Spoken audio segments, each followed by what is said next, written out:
Hello and welcome, and thank you so much for logging on to Champagne Talk SA today.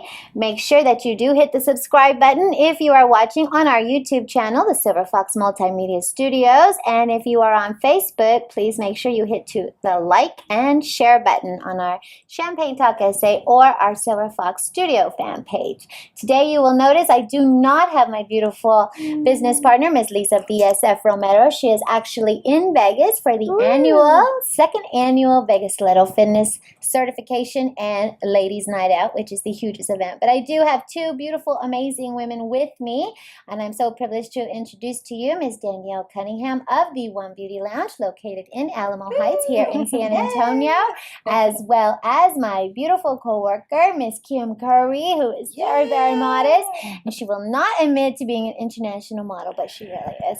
And she also used to own her own model and talent agency. So cheers to y'all. Thank you for being on. And cheers to all the viewers. We're going to share with you today all about how these beautiful, amazing women are able to handle all the work stress of being mommy, worker, entrepreneur, and everything else that we do in this world. So tell me your secret, Miss Danielle. How do you make it all work? I call it vitamin C, actually. Oh, I like that. It's so difficult, trying to balance everything.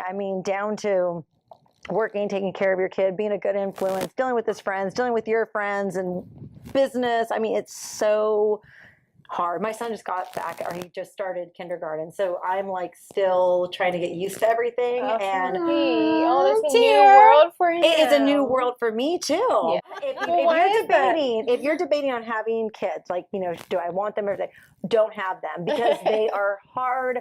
They're to me, I believe that as a parent, you should be selfless. And after having my child, I've realized that I'm not selfless. So that's why I'm only having one, because I really do believe, and that's why I cheers to Jacqi, because she homeschools. Well, I try to her be son. good, but I am not perfect by any stretch of the imagination. How old were you whenever you had kids? So I was very young, and so it's funny because all I've ever known is being a mother. I was 18 when I had my And our beautiful Lisa was 16. Yeah, she had her baby. Super young. Yes.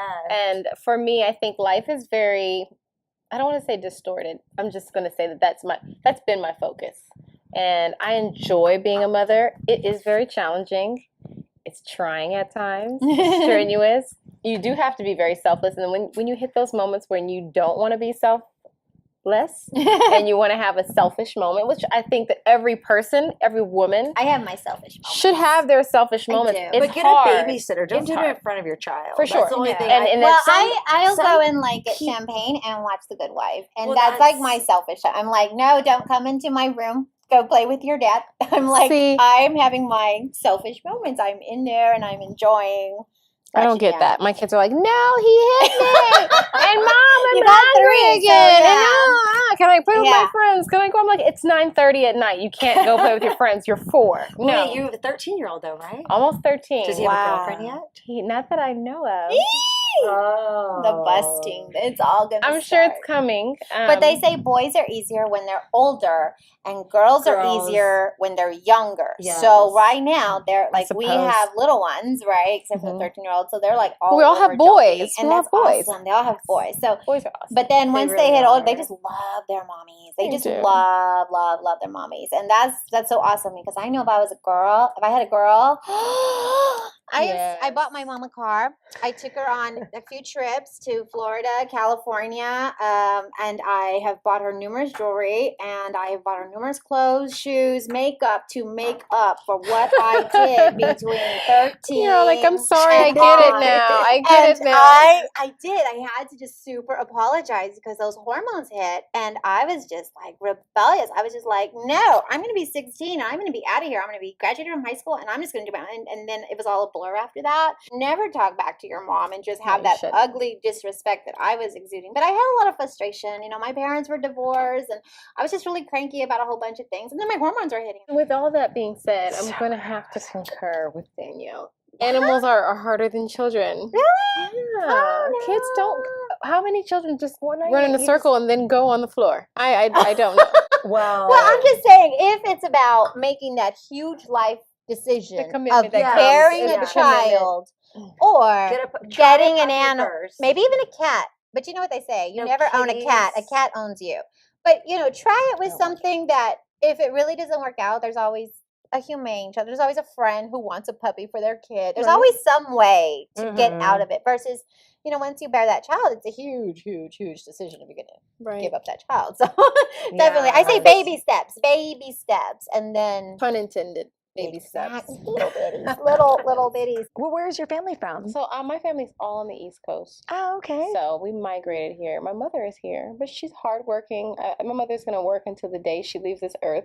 Oh, what does she do? She's an aircraft electrician. Oh, that's just like so Rosie the cool. Riveter. You know what? Like I need her over at Starville because we have an electrician issue. Oh, Yeah, yes. so She we're would gonna be call the you one. mom. Calling you mom. She's very strong. My mother is like the pillar of empowerment. She's all about like do it yourself, and you Miss don't need anybody. Kim, she's sexy, and she's also like a computer, brain, computer, like genius. Genius. There you No, go. I'm not. You too. Yes. It's the champagne. No, it's really true. No, because I'm not. sexy and brains is like amazing. I'm a And that's sexy the thing. nerd. Earlier, she was But I'm talking not a about genius. how her dad would basically bribe her to, read all these encyclopedias and For $5. Yeah, I know. I wasn't such an easy. Just go read it. So can you $5. go on Jeopardy like easily? You know what? I used to want to do that. I should try. Do they still even have that? We need Is it like still a cast for Jeopardy. that? That's really nice. See, your Should dad try to actually do that. empowered you with that $5. My dad, he would say, "Mija, I'll give you $1 if you bite into this jalapeno." And I was so tiny, Well, he I taught you couldn't. to take risks. Honey, he taught me that my mouth will burn off, and it was after many, many trials because I would always forget my dollar because I'd cry, because it burned. I was little, and so one day I learned that if you ever get a jalapeno seed on your tongue and it's just burning you like hellfire on your tongue, then get a scoop of sugar and just put it right on your tongue, and it will actually melt, and it will soothe the burn. So I learned that by accident Bless your after heart. many, many, many years, and I'm embarrassed to say it took me years to find this out. But so one day he says, "Mija, I'll give you $1 if you bite into this jalapeno," because I was like, Did too you come entertainment. armed? And I said, "I'll do it." For $10. He goes, "For $10?" He goes, "You better eat that whole jalapeno for $10." I said, "Okay, I'll do it." I said, "But I got to see the money first."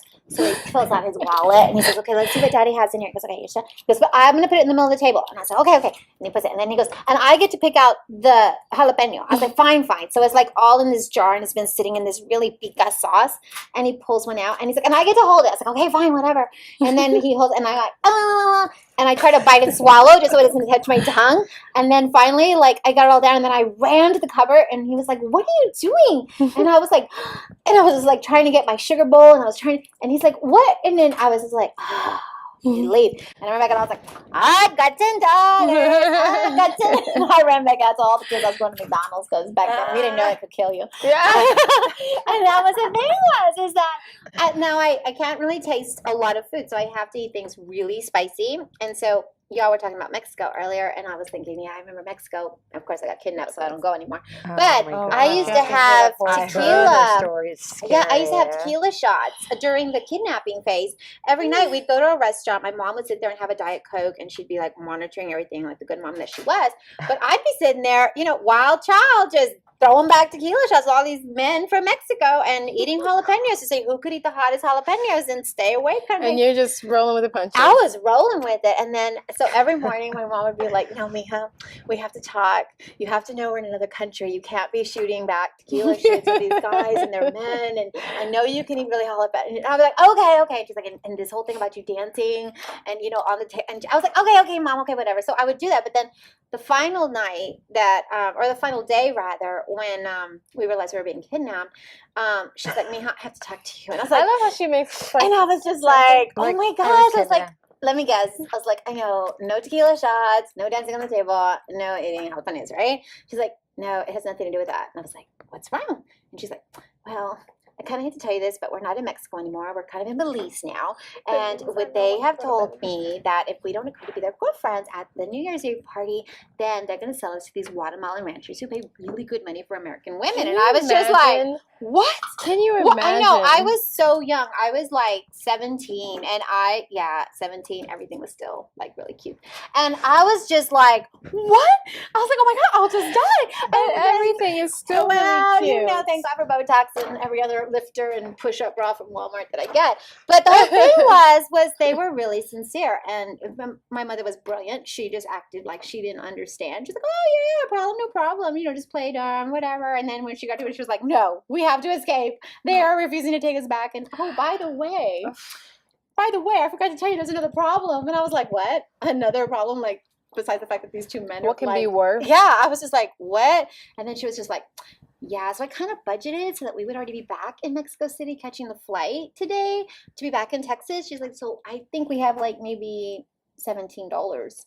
And I was just like, oh. But I told you how a credit card saved my life, right? I had just done my first semester in college, and they said, come here, little girl, sign here and get a free t-shirt and show us your tuition bill paid in full, and we'll give you a credit card. And so right before I left, my mom had called me. She said, make sure you're at the house on time. And I was like, Mom, guess what I got? And she's like, what? I said, I got a $5,000 credit card. And what do you do when you're 17 years old and your mom tells you not to do something?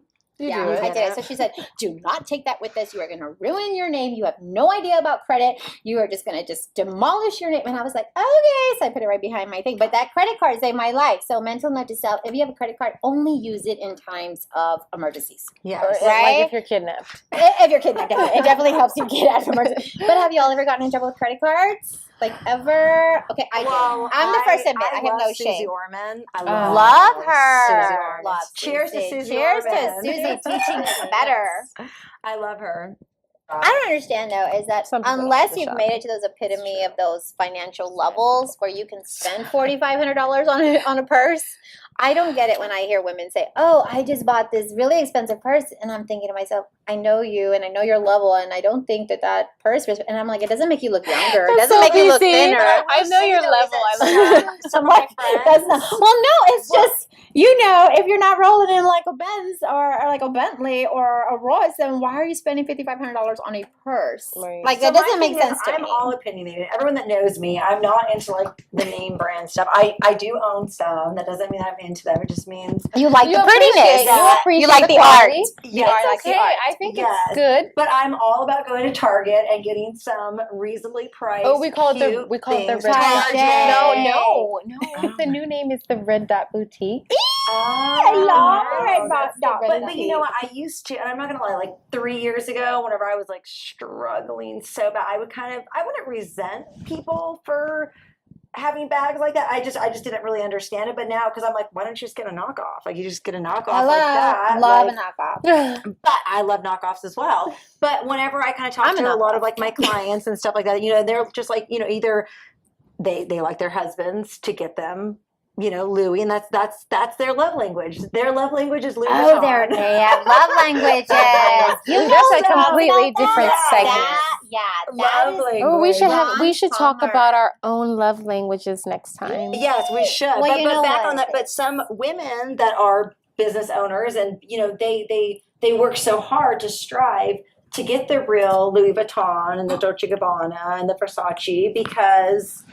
I think that's money on Botox. Okay, because Botox will make me look younger. And I get that, but once I understood it because I was like, you know what, that's true. Because for me, I go on vacations. That's my splurge. Is I like to go and spend $5,000 on a vacation because I work hard and I play hard.